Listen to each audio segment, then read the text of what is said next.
Do more by doing less. With me, Charles Alexander, for small business owners, startups, and busy folks. Looks like you've been missing a lot of work lately.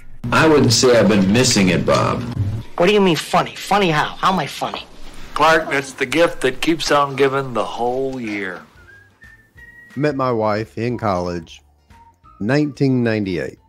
And back then, she worked a wide variety of jobs to help put herself through school. One of those jobs was a server at this awesome restaurant, The Cooker. The Cooker was a chain restaurant that had a lot of good home-cooked meals, steaks, everything you could possibly think of, but they really specialized in this awesome cornbread or rolls. I don't know why that was their specialty, but man, it was good. Now, her grandmother, a deeply religious woman who lived in Missouri, we live in Tennessee, was always so proud of Sarah. And she would brag to all of her other folks at church about how Sarah, oh, she's such a pretty girl and she makes good grades. And did you know that she's working her way through school? And that's just like I did. Now, Granny, we called her Gigi.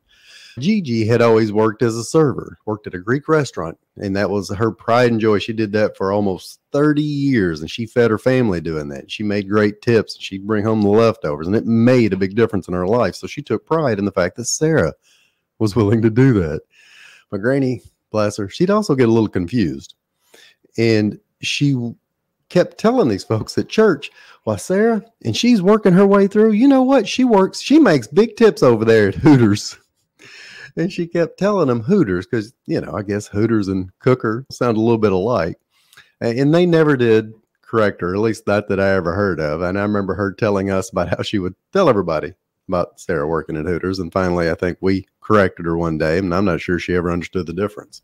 Now, while Sarah was at Cooker, she would tell me about all of these tips that she might get and what type of tables would traditionally leave better tips than others. Of course, she was a pretty girl. If there was a table full of guys that who are now my age, she could clean house and do really well. If it's a fast lunch between a couple of business folks, maybe do okay. And if it's a long leisurely lunch between a mother and a daughter, maybe not so much sometimes. Who knew?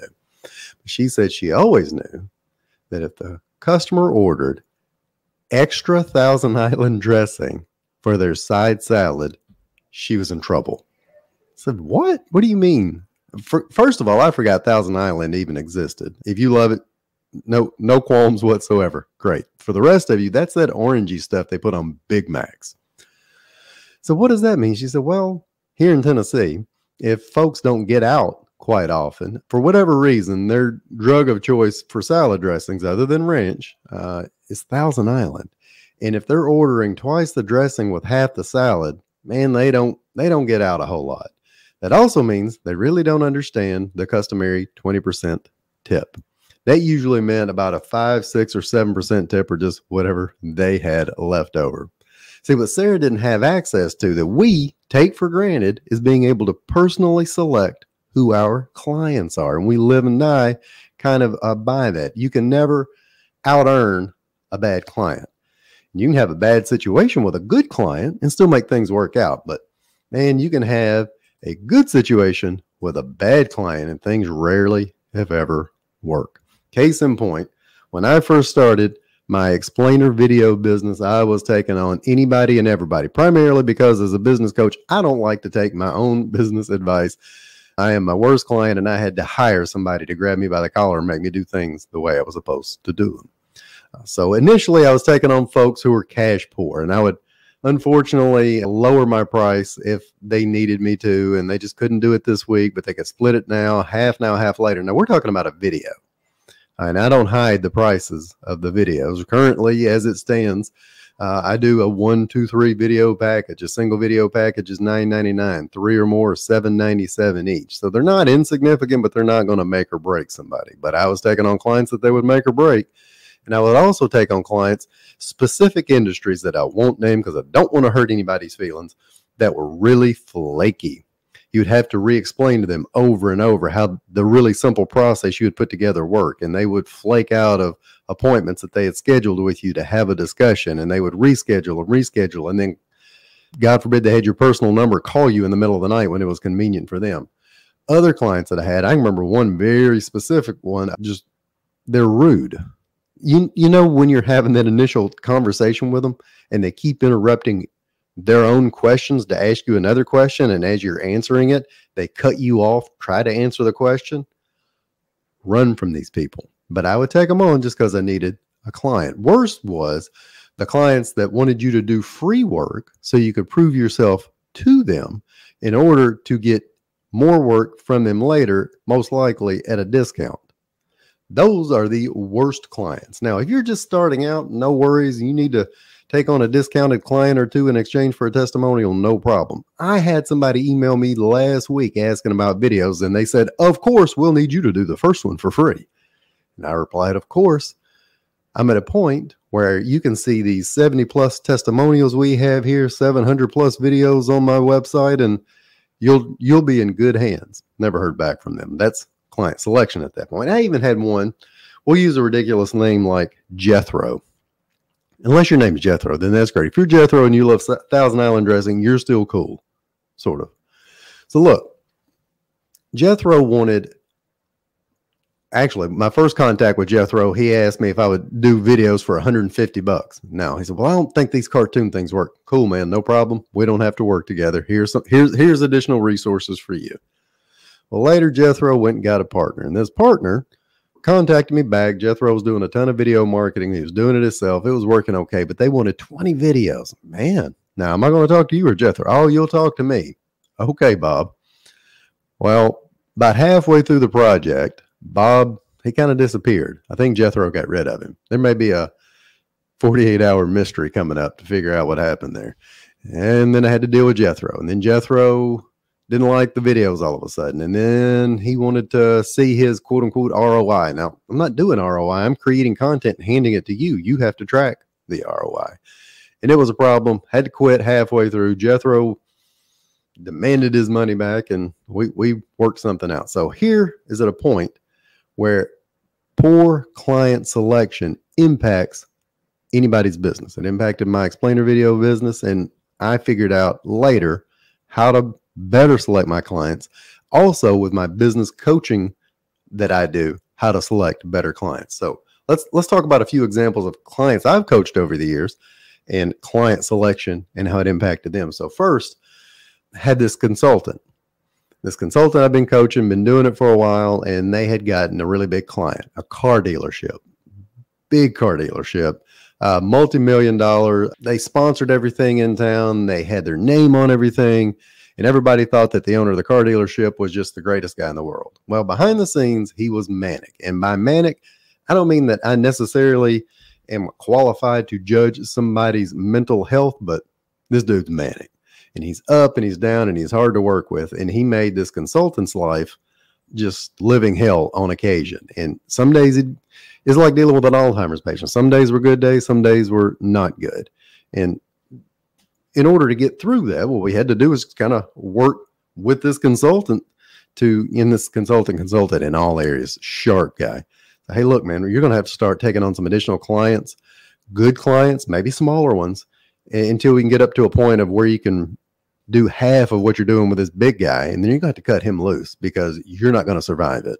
And that's exactly what he did. Saved his money, scrimped, brown bagged it, did whatever.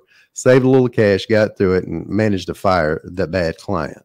Had an accountant, really ironic, that had late paying clients, which is part of the thing the accountant was helping their clients get over. But their clients always had a sob story. And the accountant had, I won't say a soft heart, but a special place for the types of clients that they were dealing with. Unfortunately, that was really messing with their cash flow. And that was keeping them from bringing on the right clients that they truly needed. So what do we do in that case? You've got to go through and tell each one of these folks that here's the new payment schedule. We're going to set it up automatically. If the ones that don't want to, don't. That's okay. That may not be the people that you're destined to serve. Help redirect them. And then everybody else can either get on board or go do something different.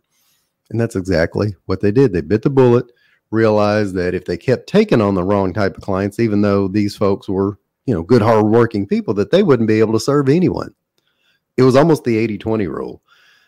80% of the people stuck with it, And then the 20% that didn't, that said, oh, you're all about the money and you're not here to help a little guy. Those were the people that the accountant didn't need to have anyways. And then lastly, silly, because I know a lot of you probably aren't nonprofits, but I've worked with nonprofits before that had to find certain donors that they wouldn't interact with anymore. Why? Because the donors, usually the smaller donors too, would give them the most headache. They would want the most detailed reports. They would call in to check to see how their money was being spent every other week or so. Or God forbid, they wanted really big favors, almost like political favors, for their $250 donation versus the one that somebody gave them $25,000. And they had to just learn to quit soliciting these people or even redirect them somewhere else. So what do you do? How do you fix this problem? Right now, you have clients. You're an existing business owner. You want to make sure you're selecting the right people that are a fit for you. And I'll guarantee you anything, you are all already thinking. It's like trying to say the rural juror. It's hard. You're already thinking of people that, man, I need to cut free. I need to get them out of my life. They're low energy and they're making my life more difficult. So take a good long review of your existing client list. Now, for you startups, great. You might not have a client list, but we're going to talk about how to identify the right client that you want to take on. When I say client list, if it's business to business, that should be simple. You should have a database, a CRM. If you don't, that's a different podcast for a different day. List out your top 10, your top 20. And then if it's business to consumer, track the demographics to the best of your ability and talk to some of the people that you know buy from you regularly. And then highlight the clients, a couple of different ways to do it. First and foremost, highlight the ones you really like working with and figure out what is the common characteristics among those. If it's business to business, you might see that it's certain industries that you gravitate toward more than others. For the explainer video business, I had like 8 different verticals, and I finally settled in on financial advisors and insurance agents, even though I didn't have a background in there, just because I always liked dealing with those agents and those advisors. And then you can also look at who's bringing you the biggest bang for your buck. And maybe they're not pitch perfect ideal clients, but maybe they're a big revenue source without a lot of headache.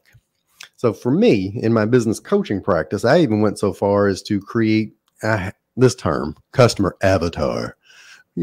Write down, draw a picture even of your ideal customer. So I drew my ideal customer. Her name is Amanda. And that's right. It's a her. Although I do work with a lot of men too. It could be Steven. But either way, Amanda, she's between 35, 55. She's married. She's got a couple of kids. She still takes on some of the household duties, but they're split kind of even with somebody else in a lot of cases. And she has a business that provides business services to other people. She has a handful of employees. She's been open a couple of years. And then she makes her own decisions in the business still. She's trying to get out of being in the business and wants to work more on the business. And she's tinkering and working with systems and flows in her business. And she makes her own marketing decisions. And best of all, she has a sense of humor. That's the type of people I like working with. Now, if it's startups, it's a wide range of folks, but it's still in the same category. People that are willing to start a business while still keeping their full-time job in a lot of cases. And those folks fall into the same demographic, the same category. Doesn't mean that I wouldn't work with somebody that's straight out of high school or wouldn't work with somebody who's nearing retirement. As a matter of fact, I have a client right now our goal is to help him hit retirement and be able to transition out of the business. Awesome guy. He doesn't hit the pure demographic of all this, but he hits at least 3 or 4 out of the 5 or 6. That's what you need to be looking at. So things to remember here, that you can never out-earn bad clients. You can have a bad situation with a good client and still make things work. But man, you can have a good situation with a bad client and things rarely, if ever, work. Shortly after dating, Sarah gave up server life altogether at Cooker, and I think they have now went out of business, bankrupt. And she's got her own bookkeeping business where she pretty regularly practices client selection. She learned the hard way out of the gate, and she learned much more quickly than I did about how to get her clients right. Granny, bless her, she has since went on to heaven to be with Jesus, and I'm curious if he ever kind of told her about the difference between Hooters, and Cooker as well. Wait, don't run off just yet. Do me a big favor, hit the little plus sign to subscribe, scroll down wherever you are, and leave a very honest 5-star review and tell other people why they should be listening. And if you don't, an angel may in fact lose its wings. True story. Have a great day.